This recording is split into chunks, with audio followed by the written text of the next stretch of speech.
حضرت سیدنا عیسیٰ علیہ السلام کہیں جا رہے تھے تو آپ کا گزر ایک قبرستان سے ہوا۔ آپ نے دیکھا کہ ایک قبر والے کو عذاب دیا جا رہا ہے، فرشتے اس کو عذاب دے رہے ہیں، بیچارہ تڑپ رہا ہے، عذاب میں مبتلا ہے، اس کی قبر میں آگ بھڑکائی جا رہی ہے۔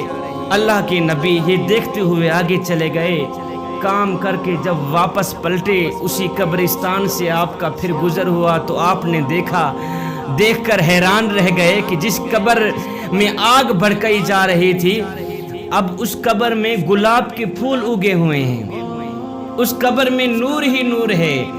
اللہ اکبر، پھول اگے ہوئے ہیں جن کی خوشبو سے قبر میں عطر پھیلا ہوا ہے، اجالا ہی اجالا ہے، روشنی ہی روشنی ہے۔ اللہ کے نبی حضرت سیدنا عیسیٰ علیہ السلام دیکھ کر حیران رہ گئے، آپ نے دونوں ہاتھ اٹھائے، عرض کی یا باری تعالیٰ، ابھی گیا ہوں یہاں سے گزرا ہوں، میں نے دیکھا ہے قبر والے کو عذاب دیا جا رہا ہے، قبر والا عذاب میں تڑپ رہا تھا۔ تھوڑی دیر کے بعد جب میں واپس پلٹا تو کیا دیکھا کہ وہی قبر والا جنت میں ٹہل رہا ہے۔ غیب سے آواز آئی، میرے اللہ نے فرمایا عیسیٰ، بات اصل میں یہ ہے کہ یہ بندہ گنہگار تھا، بدکار تھا، جب سے یہ مرا ہے عذاب میں مبتلا ہے، جب سے یہ مرا ہے عذاب میں مبتلا ہے، لیکن اس نے اپنی بیوی حاملہ چھوڑی ہوئی تھی پیچھے، اس کی بیوی کا ایک بچہ پیدا ہوا۔ اللہ اکبر، بچہ تھوڑا بڑا ہوا تو بیوی نے بچے کو مسجد میں بھیج دیا۔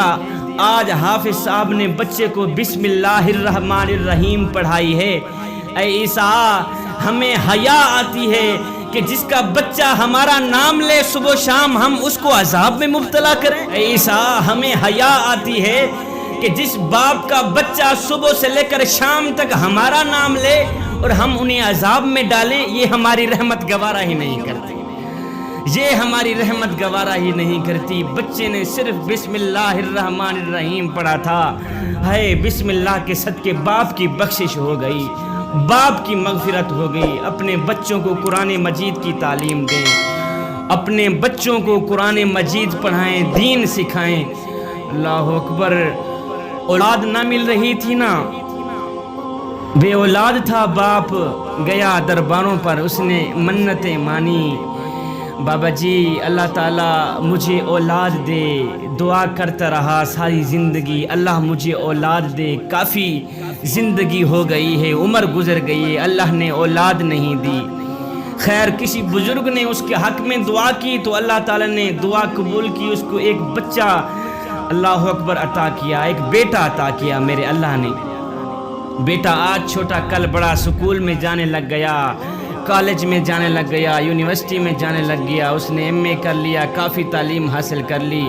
اللہ کا کرنا ایسا ہوا کہ بیٹا بیمار ہو گیا، اتنا بیمار ہوا کہ ڈاکٹروں نے بھی جواب دے دیا کہ اب یہ نہیں بچتا، اس کی زندگی کی جو ایک دو سانسیں ہیں آخری رہ گئی ہیں، یہ نہیں بچتا، اس نے اپنی عمر میں جو کچھ کھانا تھا کھا لیا ہے، جو کچھ پینا تھا پی لیا ہے، اب یہ نہیں بچتا۔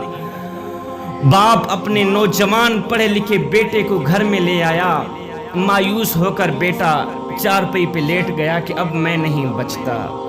اللہ اکبر، موت کا انتظار کر رہا ہے، موت کا انتظار کر رہا ہے کہ ابھی آیا موت کا فرشتہ، ابھی آیا موت کا فرشتہ، ہے آخری وقت تھا، موت کے قریب تھا۔ بیٹا رو کر کہنے لگا ابو جی ذرا میری ڈگریاں تو میرے پاس لے کے آئیں۔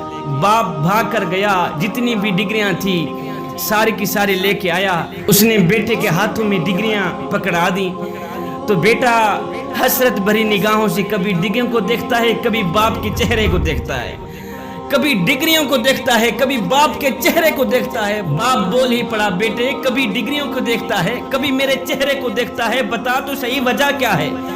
بیٹا رو کر کہنے لگا ابو جی تو نے مجھے سکول تو پڑھایا، تو نے مجھے کالج تو پڑھایا، تو نے مجھے یونیورسٹیوں میں انگلش تو پڑھائی، کاش کہ تو مجھے قرآن بھی پڑھا دیتا، آج میری دنیا بھی سنور جاتی، میری آخرت بھی سنور جاتی۔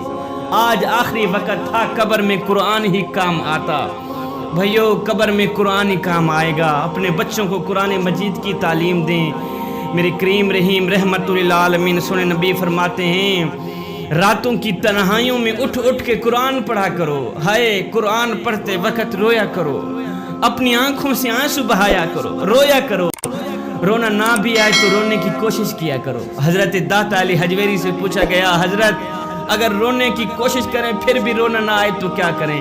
آپ نے فرمایا پھر اپنے مقدر پہ رویا کرو. اتنے سنگ دل ہو گئے ہو کہ آنکھیں آنسو بہانا بھی